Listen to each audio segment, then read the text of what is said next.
Well, good morning, everybody. I hope you're having a wonderful day so far. Thank you so much for tuning in to Hidden Heights Farm Vlog here. We got Leesky over here. He sees me out here. He's telling me good morning. So we got some thunderstorms rolling in today, and it's a little rainy, so it's kind of changed my plans for today. But I gotta let you guys know, the other day I loaded up the Beast, this old 1990 Chevy 1-ton with the dump bed on. I loaded up the Beast with some trash, and I hauled it about 10 miles away to where we take our trash. And on the way back, I started smelling something burning. I'm like, man, I smell trash burning or something, or like an electrical. Well, then all of a sudden it started shifting weird. Like I was going about 55, 60 miles per hour, and it was like slipping. And I was like, oh boy, this ain't right. So I get home and I do a little inspection, and I had noticed that the battery cable had melted. That goes down to the starter. And about 2 weeks ago, the starter went out. I came out to start the truck up, and it would not even turn over, wouldn't do nothing. I tested everything, and I determined the starter was bad. So ran to AutoZone, got a new starter, came home, threw it on, it started right up. Well, in the midst of all that, I was trying to hurry up because it was, Leesky, I hear you, buddy. He sees this cat behind me, our cat Snickers. Hey, hush, it's okay. So one day Rachel was outside doing some work, cleaning out her garden shed, and she texted me. She said, hey, the dump truck won't start. I said, go get that jump pack out of your car and put it on the battery and see if it'll turn over. And she did that, and of course it wouldn't do anything. So I'm like, well, crap, I don't know what it is.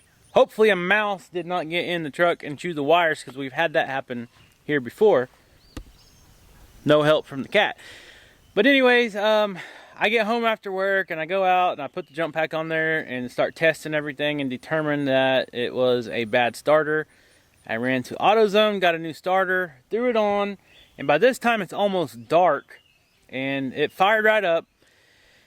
But I didn't route the battery cable that goes down to the starter right. I guess I went on one side of something rather than the other, and it was right up against the exhaust manifold. And it had melted the sheathing on the wire, the insulation, and what it was doing, it was arcing off of the exhaust manifold as I was driving home the other day. So a lot of my transmission problems, I think, is from the electrical, because it can do that.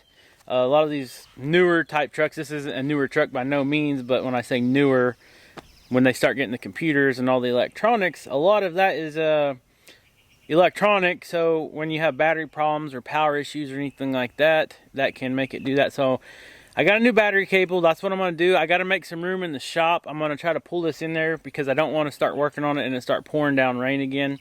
But I got a new toy in the shop I want to show you guys. It's something I've been wanting to get for a long time. It's going to help us out on the farm a lot. We'll go check that out in a minute, and we'll get the new battery cable and put it on the starter, and we'll go take it for a test drive and see if it is the transmission causing problems, or if it was just arcing off the exhaust manifold and causing it to short out or something. Because I just got this transmission rebuilt in January of this year. It's only been about 6 months, so I'm hoping that's not the problem. Okay, so what we got, the new toy I was talking about, is a set of 48-inch pallet forks that is adjustable width. You can adjust it in and out.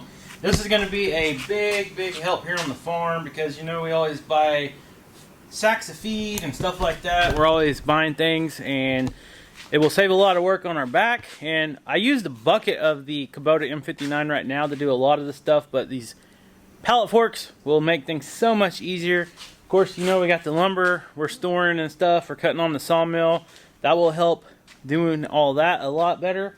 And we can also start storing a lot of things on pallets and then use the tractor to move these around. You don't have to use your back to unload and load stuff all the time. Whenever I go to the feed store now, I can just put a pallet in the back of the truck, or have them put all the feed sacks on a pallet, put it on the back of the truck with their forklift.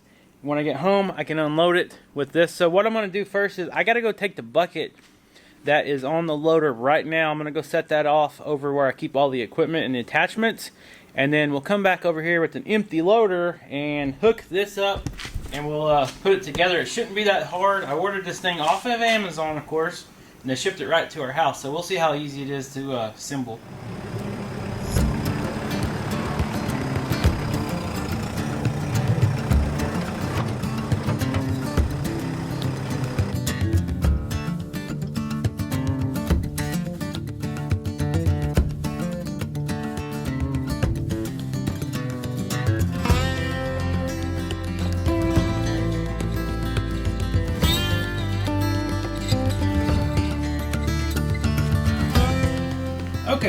we got the main base attached to our quick attach system here on the Kubota loader. Got it locked in. So now we got to get these arms and stick them up here on each side. And you can see they have these little clips here that kind of hold each fork into the slot here. So I think what I'm going to do is just stick one up here and see how it goes. And then we can adjust it as needed. So you go to the middle. So there's a slot right here in the middle to where you can actually get the lip up in here and then you slide it over. I see how it works now. Alright.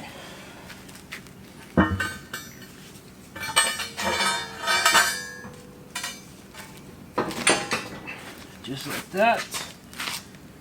And then we'll slide it on over.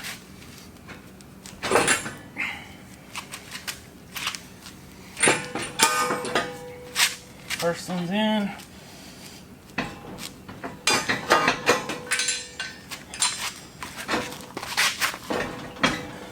Okay.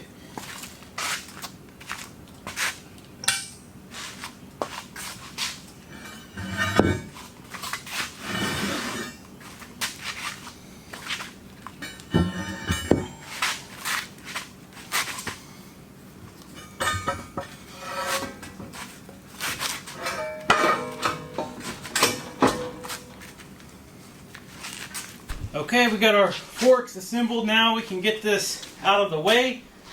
Then we can back up the Ranger and bring in the dump truck to start working on it.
Alright, we got the beast in the shop.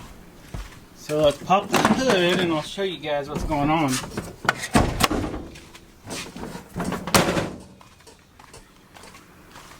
Now I've already got a temporary fix on it. All I did is I took some electrical tape and kind of put an insulation back on this cable. And I don't know if you guys can see this or not, but I had this battery cable. This goes to the positive and it goes all the way down to a lug on the starter down there underneath. And I had it up against this exhaust manifold right there on the side of the engine, and what it was doing is it just melted all this plastic insulation, so it was metal to metal. And the truck is actually grounded. The frame is grounded to the negative, so what that does is it causes a arc because the negative and the positive are touching, essentially because the bare metal touching the exhaust manifold. So now what I'm going to do is I'm going to replace this and go ahead and run a new cable. I got a longer cable so I can maybe take a different route. Okay, so I'm not going to show this whole process of me running this cable and all that. I just kind of wanted to show you guys what I am going to do. But anytime you're working with anything electrical on any kind of vehicle, it's always wise to take off your battery post. Usually you can just take off one. In this case I'm going to take off two. I'm removing this one, and I got some new lug adapters for the battery, so I'm gonna go ahead and replace those while I'm doing this and be done with all that. So I'm gonna go ahead and reroute this. I'm gonna get underneath the truck and take the old one off, put the new one on, and then I will show you guys when we're done, and we'll take it for a little test run and see how it does. Okay, so we got the new cable on the starter, but one thing I want to replace while I'm under here, this is the power wire that goes to the electric over hydraulic dump, and it actually controls the hydraulic pump. And I don't like the way they ran it. This is the way it was when I got it, so I'm just gonna reroute it while I'm under here. I got everything loose from the battery already, so I'm gonna get that done, because where we live, it's all kind of rough terrain. We always got sticks and stuff sticking up, and it wouldn't take much for something to get caught on this and just rip the whole thing out.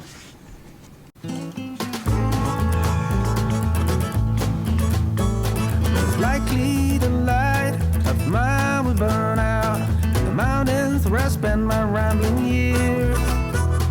I paid my sins from the poor traveling days. Oh Lord, please, can you hear my prayers? I rode my body up the mountain to a place where I can sit my rocking chair. I rode my body up the mountain, and I'm never going back again, I swear. Likely the son of mine will be found in the mountains where I'm born and raised. I paid my duty as the sunny side cutie. Oh Lord, hear the sorrow in my heart. I rode my body up the mountain to a place where I can sit my rocking chair. I rode my body up the mountain, and I'm never going back again, I swear.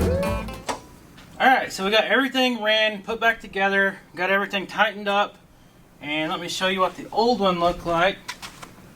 This is where it was up against the exhaust manifold, and this is the electrical tape job I did as good as I could do without taking everything back off, but you could still see it had some bare wire, so it wouldn't have lasted long. That heat probably would have melted right through there, and it needed to be rerun. Anyways, and now the true test is to see if this thing will fire up. Let's make sure the dump bed still works, and if everything's good, we'll take it for a run.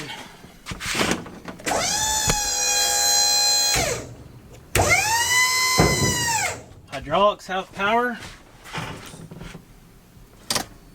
We got power here. Alright, we're good to go. Let's see how she does.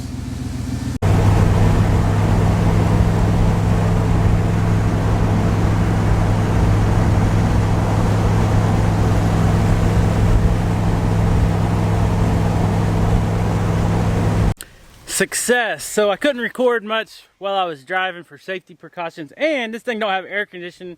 Just has roll down windows air conditioned, so I guess that's as good as anything. And at least it's a nice cool day. The rain actually cooled things down, but the truck ran good, no transmission problems, so fingers crossed that it will continue to be a good truck. I like to say it's good as new. I don't have any real problems with it right now. It does exactly what we need it to do on the farm. The next project I'm needing to do is trim some of these trees. I like to trim the trees up so high, that way when I mow, and it just makes it look a lot better, kind of like a park setting. I'll walk over here and show you guys some of the trees that I just trimmed the other day.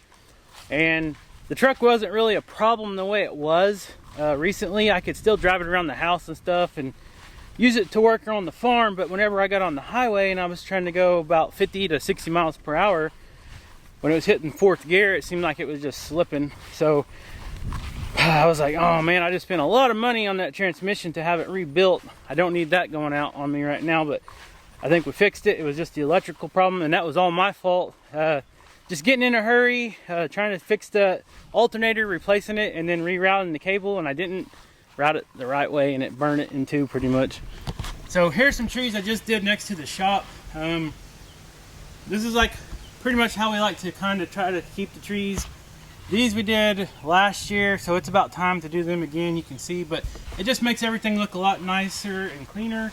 And then when we're sitting out here on the back porch in the evenings and stuff, we like to be able to watch the goats. They always like to try to nap and rest around these rocks. They got their water right here, their stock tank, and of course Daisy's grave is over there. And the goats always seem to hang out there. But yeah, that's that. So we're kind of wanting to put a lean-to on the side of the shop. But we got these trees right here, and these trees are some of my favorite trees. These are wild cherry trees, and the only reason I really like them is it brings in all kinds of birds, especially our mockingbirds. We really love the mockingbirds. They are super active right here where we're at, and this tree right here, they always love coming to it and eating the cherries out of there. Only bad thing is these cherry trees, if you guys caught the video I did a couple months ago, the leaves from these cherry trees are actually toxic to goats when they fall. They're not toxic as they're green, but if this tree was to die and fall over and it sat there for a week, and then the goats or other livestock come in and start eating those leaves, it will actually poison them and it can kill them. So, I don't know. I want to build a lean-to on the side of this shop, kind of match it to what we got over there where we park the tractors and the feed bin. But that means we'll have to take out these trees, but I don't know. That's going to be another project down the road. We do need the extra storage. You know, we got trailers and stuff I hate leaving out in the rain. Stuff that's not meant to be left out in the rain, it just doesn't last as long when you don't take care of it and put it up, but sometimes you don't have a choice. We're pretty much out of room with in the shop. We got the Ranger and all that stuff in there, and then on the lean-to on the other side we got the tractors and the feed bin. So we actually do need some more covered parking for equipment and stuff like that, but maybe one day we can save up and maybe build a whole nother shop. You never know. It'd be nice to have like a hay barn and something to be able to store firewood and hay and stuff like that in. And there's my buddy Skeeter. He's mad at me because I didn't take him for a ride. Skeeter, don't worry buddy, I'll take you for a ride in the Ranger. You like riding in that Ranger? I didn't want to take you for a ride because I wasn't sure if that was going to fix the problem or not, and I sure didn't want to be stranded with a dog in my lap. But anyways, thank you guys so much for tuning in today. I just wanted to bring you along for this little adventure. It was a project I needed to mark off the list, and what better day than today to do it. We got some storm clouds moving in. Like I said, it's been raining on and off all day, but the garden's doing wonderful. It could use some rainwater.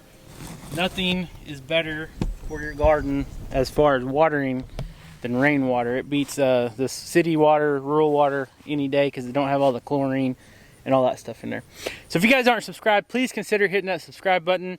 Follow our Hidden Heights Farm journey. Join our Hidden Heights Farm family here on YouTube and Facebook. Leave us a comment, like this video, and we'll see you next time. Ready for your ride? Well, I guess so. Come on. Good boy.